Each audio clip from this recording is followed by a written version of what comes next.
जय हिंद फ्रेंड, हिंदी और प्राइड में आप सभी का स्वागत है। फ्रेंड्स, हिंदी साहित्य संबंधी जो सीरीज हम लेकर चल रहे हैं यहाँ पे, वो इम्पॉर्टेंट फैक्ट का कलेक्शन है। और यूजीसी नेट पाठ्यक्रम में देखेंगे तो यूनिट जो सेकंड लगा हुआ है वो हिंदी साहित्य संबंधी यूनिट है, जिनमें आपको पूरा ही समझिए हिंदी का जो क्रक्स है वो सेकंड यूनिट में ही दिया गया है।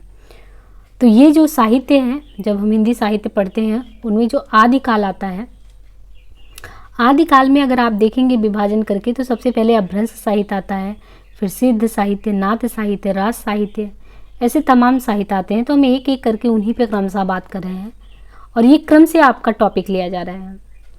तो यहाँ पे देखिए, जो आज हम टॉपिक करने वाले हैं वो है नाथ साहित्य। नाथ साहित्य के बारे में पढ़ें सबसे पहले कि जो गोरखनाथ जी हैं, गोरखनाथ का है नाथ पंथ।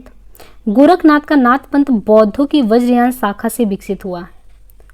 अब यहाँ पे देखिए, हमने पिछली बार ही आपको वीडियो में ये बताया था कि जैसे कोई भी व्यक्ति जो है किसी उद्देश्य को लेकर चलता है, कोई धर्म के द्वारा कोई संस्था को स्थापित करता है तो एक मूल उद्देश्य के साथ चलता है।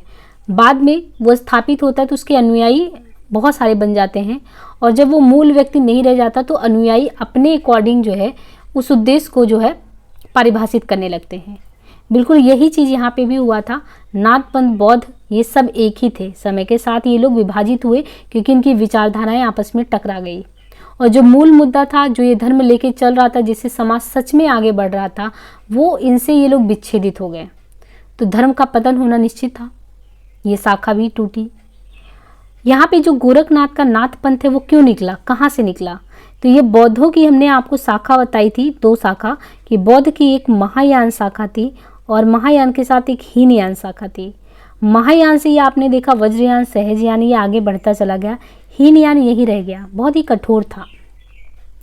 अब जो ये गोरखनाथ ने नाथ पंथ बनाया तो ये जो बौद्धों की वज्रयान शाखा थी, बौद्धों की भी वज्रयान शाखा में भी टकराहट हुई और वहाँ से कुछ जो अनुयायी थे वो निकल के आए और नाथ पंथ को स्थापित करने के लिए आतुर हुए, और ऐसे में नाथ संप्रदाय जो है नाथ साहित्य के रूप में स्थापित हुआ।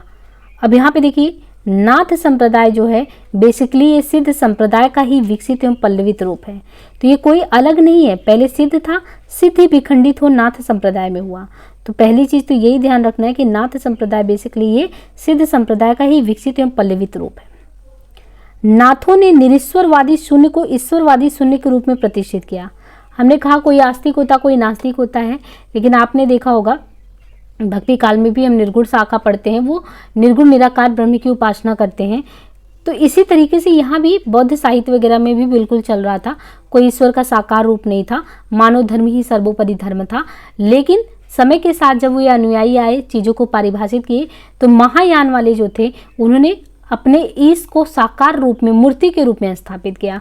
तो नाथों ने क्या किया? नाथों ने जो निरीश्वरवादी थे, निरीश्वरवादी शून्य को उन्होंने माना ईश्वरवादी शून्य के रूप में। सिद्धों की संख्या कितनी थी?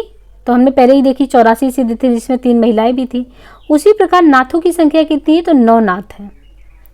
गोरखनाथ ने पतंजलि के, अब देखिए गोरखनाथ ने जो पतंजलि हैं उनके उच्च लक्ष्य ईश्वर प्राप्ति को लेकर जो हठ योग है उसका प्रवर्तन किया। नाथ पंथ या नाथ संप्रदाय का सिद्ध मत, सिद्ध मार्ग, योग संप्रदाय या अवधूत मत या अवधूत संप्रदाय नाम भी प्रसिद्ध है।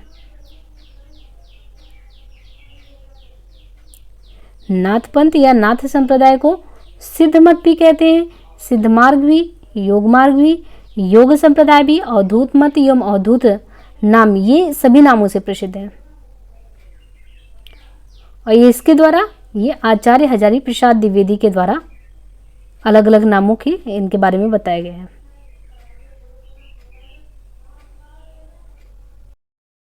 हिंदी साहित्य में 60 चक्रों वाला योग मार्ग गोरखनाथ ने चलाया। तो ये भी क्वेश्चन आता है कि हिंदी साहित्य में 60 चक्रों वाला योग मार्ग किसने चलाया? तो गोरखनाथ ने चलाया। देखिए यहाँ पे कहा गया है आचार्य हजारी प्रसाद द्विवेदी के द्वारा कि शंकराचार्य के बाद इतना प्रभावशाली और इतना महिमान्वित व्यक्ति भारतवर्ष में कोई दूसरा नहीं हुआ। यानी शंकराचार्य के बाद अगर देखें तो जो गोरख पंथ के बारे में बताया गया है कि शंकराचार्य के बाद इतना प्रभावशाली और इतना महिमान्वित व्यक्ति भारतवर्ष में दूसरा नहीं हुआ। भारतवर्ष के कोने कोने में उनके अनुयायी आज भी पाए जाते हैं। भक्ति आंदोलन के पूर्व सबसे शक्तिशाली अगर धार्मिक आंदोलन देखें तो वो गोरखनाथ का भक्ति मार्ग ही है। गोरखनाथ अपने युग के सबसे बड़े नेता थे। ये कहनामा आचार्य हजारी प्रसाद द्विवेदी जी का है।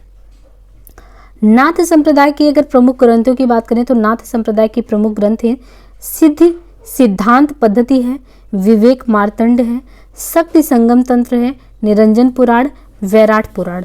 तो नाथ संप्रदाय के प्रमुख ग्रंथों में सिद्धि सिद्धांत, विवेक मार्तंड, शक्ति संगम तंत्र, निरंजन पुराण, वैराट पुराण, ये सब रचनाएं जो है नाथ संप्रदाय के तहत आते हैं। अब यहाँ पे देखिए जो गोरक्ष सिद्धांत संग्रह है उसके अनुसार नवनाथ कौन कौन से उनके नाम क्रमशः दिए गए हैं। तो गोरक्ष सिद्धांत संग्रह के अनुसार नवनाथों के नाम नागार्जुन, जड़भरत, हरिश्चंद्र, सत्यनाथ, भीमनाथ, गोरखनाथ, चरपटनाथ, जलंधरनाथ, मलयार्जुन। तो गोरक्ष सिद्धांत संग्रह के अनुसार नवनाथ के नाम क्या हैं? ये क्वेश्चन आते हैं, पूछे जाते हैं, 4 ऑप्शन दिया जाएगा, पूछा जाएगा गोरक्ष सिद्धांत संग्रह के अनुसार नवनाथों में से इनमें से कौन नहीं है। अगर आपको ये 9 के 9 नाथों का ध्यान नहीं है ना तो फिर आप ऑप्शन गलत कर देंगे। तो देखिए हम साथ में आपको क्वेश्चन का पैटर्न भी बताते चल रहे हैं कि आपको चीज़ों को इस तरीके से देखना है क्योंकि वहाँ पे विकल्पों को छांटना होता है। तो यहाँ पे नागार्जुन है, जड़भरत है, हरिश्चंद्र है, सत्यनाथ है। अब यहाँ पे देखिए याद करने का तरीका ऐसे भी हो सकता है, सत्यवादी कौन था? हरिश्चंद्र थे, है ना। तो सत्यनाथ, हरिश्चंद्र, नागार्जुन, जड़भरत, भीमनाथ। तो देखिए भीम क्या थे? पैर जहाँ रख देते थे जड़ हो जाता था, तो भीमनाथ जड़, तो भीमनाथ जड़भरत। गोरखनाथ तो है ही, चरपट है, जलंधर है, एक मलयार्जुन है। ये नवनाथों के नाम हो गए। अब यहाँ पे देखिए डॉक्टर राम कुमार वर्मा जो है इन्होंने एक सूची प्रस्तुत की है और इन्होंने नवनाथों में किसको यहाँ पे रखा हुआ है। तो इन्होंने आदिनाथ, मसेंद्रनाथ, गोरखनाथ, गहिड़ीनाथ। अब देखिए ये गहिड़ीनाथ अलग आपको दिख रहे हैं, मसेंद्र हैं, आदिनाथ हैं, चरपट, चौरंगी, ज्वालेंद्र, भृतनाथ, गोपीचंद्रनाथ। तो एक तो सामान्यतः इस तरीके से पूछा जा सकता है कि गोरक्ष सिद्धांत संग्रह के अनुसार नवनाथों में से इनका या किसका नाम नहीं आता है।